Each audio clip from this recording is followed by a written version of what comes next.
had bombed Pearl Harbor and started a war. And you were 18? I turned 18 Yeah. during that war. And you joined the Army? Huh? You joined the Army? They drafted. Oh, you got drafted. That's right. I got, at that time, I was going to school. Mm-hmm. I was in high school, Yeah. and that war started, and I was less than 18. There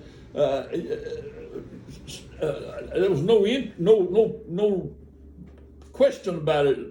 I wouldn't be going into the Army until I was 18. Yeah. But I finished high school before I turned 18. Mm-hmm. And I worked around a little bit, and then, but as quick as I turned 18, the government drafted me. Yeah. They didn't wait for me to volunteer, and they did everybody that way. I know. Yeah. And they drafted me when I was 18, and sent me into the Army, and I went through basic training. Yeah. Then when I finished basic training. Do you remember where basic training was? Do I know? Yeah, where was it? It was in Biloxi, Mississippi, at Keesler Field in Biloxi, Mississippi. Okay. And when I finished basic training, they loaded me up with a whole bunch of others, and we ended up on, they called it a troop train. Yeah. It was a whole long train load of nothing but troops. Yeah. That was on that train, and we were on, they put us on it somewhere around the East Coast over here, and hauled us all the way across the United States. To San Francisco, was it? To San Francisco. Yeah. On that troop train, and they'd stop close to some of these Army bases all along the way, and the people at those Army bases would bring food out and feed us. That's the way they fed us going across the country, and hauled us all the way across the country, and into San Francisco, and we went through the process of being processed in and all that, and then they loaded us up on a ship. Yeah. And shipped us out of there. And until this day, when I see the Golden Gate Bridge in San Francisco on television, Yeah. can't help but look. Yeah. Because when I went overseas, I was on the other side of that bridge, and that ship I was on went under that bridge and headed out to that war in the Pacific with the Japanese. And you didn't come back until how much later? Oh, I stayed over there nearly 2 years. Okay. Yeah. But by the time I got over there, the United States had come up with, they called it an atomic bomb. I've never heard of it before or since. But they called them atomic bombs, and they loaded a bomber up with a bunch of those bombs and and they went over one of the cities in Japan. Yeah. Hiroshima. There was 2 cities. One of them was Hiroshima, and the other was Nagasaki. Yeah. And they dropped a load of those bombs on one of those cities, and it wiped the whole city out. kill the people, wipe the city out. And Japan still didn't want to surrender. So they loaded another plane up, and went to another city and did the same thing and wiped the second city out in Japan. And when they wiped that second city out, Japan hollered quits. Yeah. They gave up and quit. And at that time, I'm either over there or on my way over there or something. At that time. You were on Guam, weren't you? Huh? First you were on Guam, the island of Guam. Yeah. Then you went to the Philippines before you actually came home. Yeah. I spent most of my time on the island of Guam. Yeah. Well, that was a historic time. It surely was. Yeah. It surely was. Then when you came back on a troop ship, you went under the San Francisco Bridge again. We went under that same bridge coming back in San Francisco Yeah. and got discharged. And here you are, 93. Huh? Here you are at age 93, all those years later, Yeah. sitting here in Marietta, Georgia. And he rode a Greyhound bus back to Back to Panama, Panama City. City. Yeah. Oh, All the way from San Francisco. well, that's a long trip by bus. I'd have rode a wheelbarrow if that had been the only thing available. To get They home. they asked him if he wanted to re-enlist, I know the answer to that.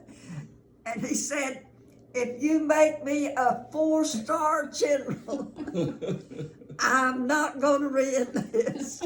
And I meant that. I meant that. I had had enough. I know. Yeah. Yeah. I had no interest in staying in the military for life. Yeah. When they gave me an opportunity to go home, I was ready to go home. Yeah. I don't blame you. And I'm sure 90% of the rest of the crowd like me that was in there, they were all in the same boat. They were ready to go home. Yeah. They'd seen enough. Right. Say that again. I said being a preacher was the last thing in the world I ever intended to be. I'm sure. And I ended up preaching for 40-something years. I know. That was longer than that. It was It might have 50-something. 50-something years, my wife has said. Well, that's a long time. That's a long time. And making a few dollars a week where Yeah. I'd been making big money. Yeah. Yeah. Tell them where you worked again in Panama City. Huh? What was your first job again? I didn't get that on video. In the paper mill. In the paper mill. Paper mill in Panama City. Mm-hmm. Yeah. Yeah. And I had worked up in that paper mill. I started out in it. They put me in the bark bin. Uh-huh. That's when they get that wood in the paper mill, they rip that pine bark off and chop it up and run it into a furnace and burn it and use the power to run some of the machinery and all that kind of stuff. Yeah. And my job, my first job in that paper mill, was working in the bark bin. That bark, I had to stay there with a great big old long hook and pull that bark around to keep it flowing and running into that furnace so it would burn. Mm-hmm. That was my first job, and when I ended up, I worked there for 3 or 4 years, and when I ended up and quit and went off to Bible school, I had gone through that job, and I had 2 or 3 others, and they had put in a number 5 boiler in the powerhouse. That's a great big furnace. Mm-hmm. They had 4 of them in there, and they put in another one, number 5, in there, and that they created steam Mm-hmm. that run some of the power in the paper mill, and I was operating that number 5 boiler when I became a Christian. Yeah. And in just a short while, And tell the story Mom just told. Tell it from Huh? Tell the story she just told about what you asked the Lord to show you about the boiler. If you were supposed to quit and go to Bible college. Remember what she just said? The story she just said? I don't think he remembers that part. Oh, but you do. Yeah, I'll tell it. Yeah. All right. Yeah, he was trying to decide. Some of the others in the church were going to Bible college.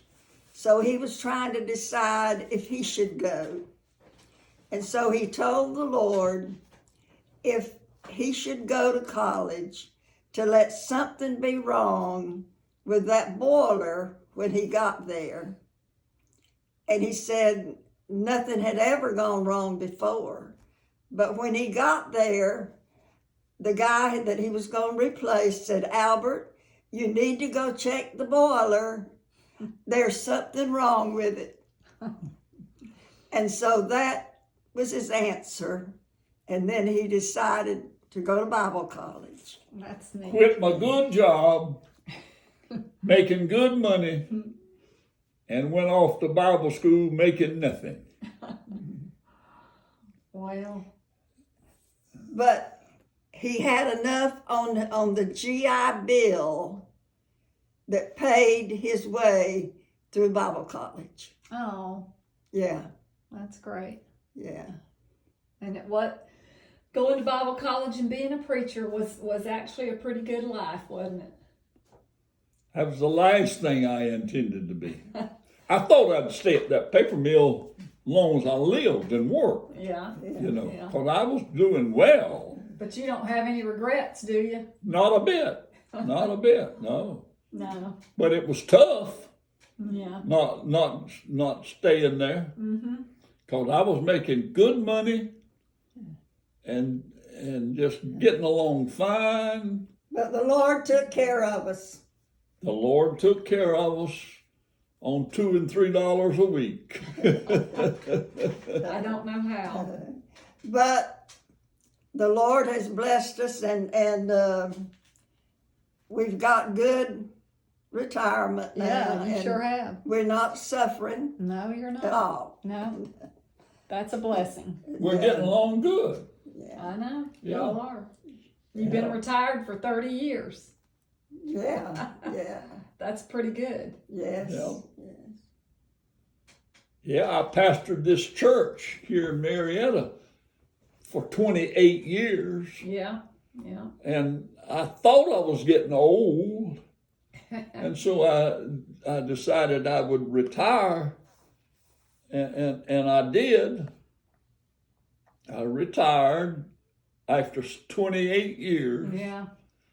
and bought, well, during my time at that church, I bought these 2 lots right here side by side. Mm-hmm. Yeah. And I forget the guy's name, but he ran this shop. I think right it was now. Addison, wasn't it? Addison. The Addisons. was Addison. Addison. Yeah. Well, anyhow, he had these 2 lots, and I found out about them somehow and looked at them and liked them, and I bought them. He sold them to me for $1,000 a piece, $2,000, and that's one of the best investments I ever made in my life. Yep, and you're still on the street. Yeah, Still in that one of those houses. and I'm still here in this house on this street, and as far as I know, I'll stay here till I die. Yeah, Yeah, that's the plan. yeah. But I stayed at that church in Marietta for 28 years, and when I went there, they didn't have anything. Had a little building that they were meeting in, and a handful of people, very few people. Yeah. And I took that church and started pastoring it, and little by little, that thing began to grow, Yeah. and ended up with a brand new building. The lot had been enlarged, bigger than it was when I took it, and all of that, and had a brand new building, and a good congregation of people, and I thought I was getting old. I was over 65, between 65 and 70, somewhere. No, you were younger than that. I think you were like I 60. think you were 64. Yeah, about Was 64. I 64? Yeah. Well, whatever. But I thought I was getting old. You were getting tired, I think. You were getting tired of pastoring. That was it. That might have been it. Because It was pastoring can have its headaches. Yeah, he was burned out. Yeah. Yeah. But anyhow, I'd been there all those years, and the church was doing well. The congregation was doing good. They were just a good, solid congregation, and money in the bank, church Yeah. bank. Okay, cut it off. We can go.